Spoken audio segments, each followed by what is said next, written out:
Ciao everyone and welcome to a new episode of Learn Italian 0 to Hero. Today we'll learn how accents work in Italian, since not only they influence how words sounds, but also their meanings. We will explore the different types of accents, their function, and when they are used. Ready?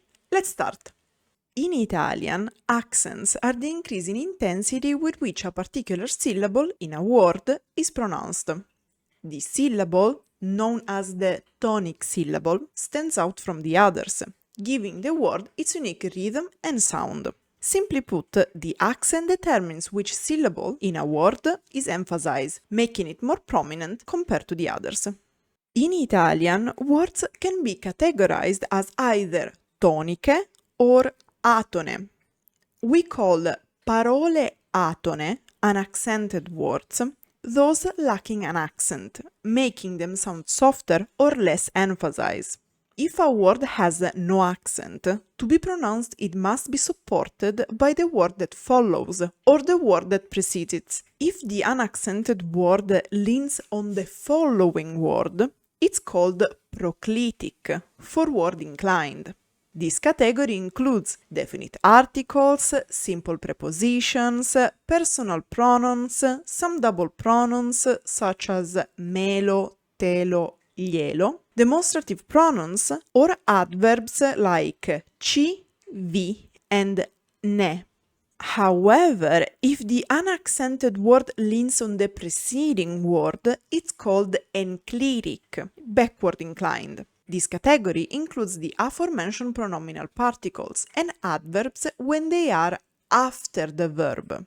For example, in mi piace, I like it, mi is proclitic. However, in fammi questo favore, do me this favor, mi is enclitic. On the other hand, we call parole toniche, accented words, those with a pronounced accent, giving them a clear and distinct sound. If a word is accented, parola tonica, the accent can take 5 different positions. Thus, according to the position of the accent, an Italian word can be tronca, piana, sdrucciola, bisdrucciola, or trisdrucciola. A word is tronca or ossitona when the accent is on the last syllable. For example, libertà, freedom. A word is piana or parossitona when the accent is on the penultimate syllable. For example, parola, word. A word is sdrucciola or proparossitona when the accent is on the third last syllable. For example, tavolo, table. A word is bisdrucciola when the accent is on the fourth last syllable. These words are rare and usually compound. For example, ricordatela, remember her. At last, a word is trisdrucciola when the accent is on the fifth last syllable. Same as the previous category, but even rarer.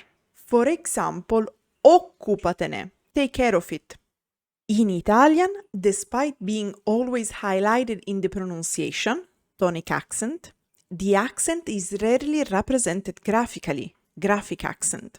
And even in these cases, it can be mandatory, optional, or forbidden. However, in any case, it can be found only on vowels. The graphic accent is mandatory in the following cases. When the accent is on the last syllable, parole tronche. For example, libertà, freedom. On monosyllables that end with a double vowel to avoid being mistaken for bisyllabic words. Qui and qua are exceptions. For example, più or ciò, to differentiate a monosyllable from homophones, aka similarly spelled words with different meanings. For example, dà, he, she, it gives, from dà, preposition, e, he, she, it is, from e conjunction. Te, ti from te pronoun. On words composed with tre, pri, re, king, blu, blue, and su, up. For example, 23, 23. Then, the graphic accent is optional in case of homography, such as the plural of nouns ending in io, or some forms of the verb dare, to give, or simply when you want to stress the importance of the correct pronunciation concerning sector-specific words, such as medical words, since they are not considered common knowledge. At last, the graphic accent is forbidden on monosyllables that end with a single vowel. For example, me, tre, re, blu, su, fra, and tra.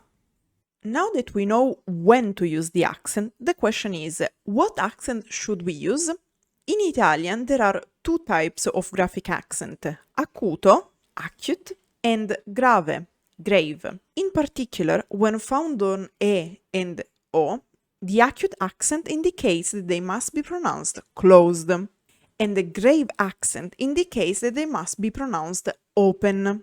However, while both tonic accents can be found on e and o, both the graphic accent can be found only on e.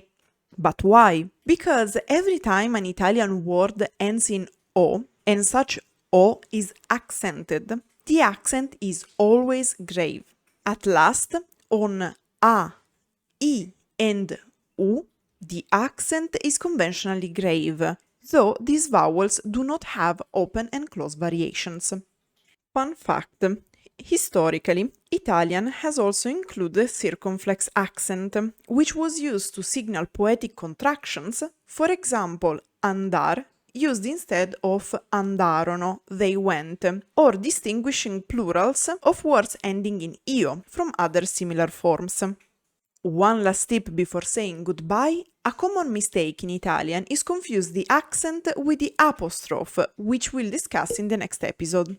In fact, one of the most common errors is writing po with the accent instead of the correct form po with the apostrophe, short for poco. In conclusion, understanding accents helps you not only with pronunciation, but also with meaning, making them an essential aspect of communication in Italian. Whether deciphering a classic Italian text or engaging in conversation, the nuances of Italian accents will bring you closer to mastering your Italian.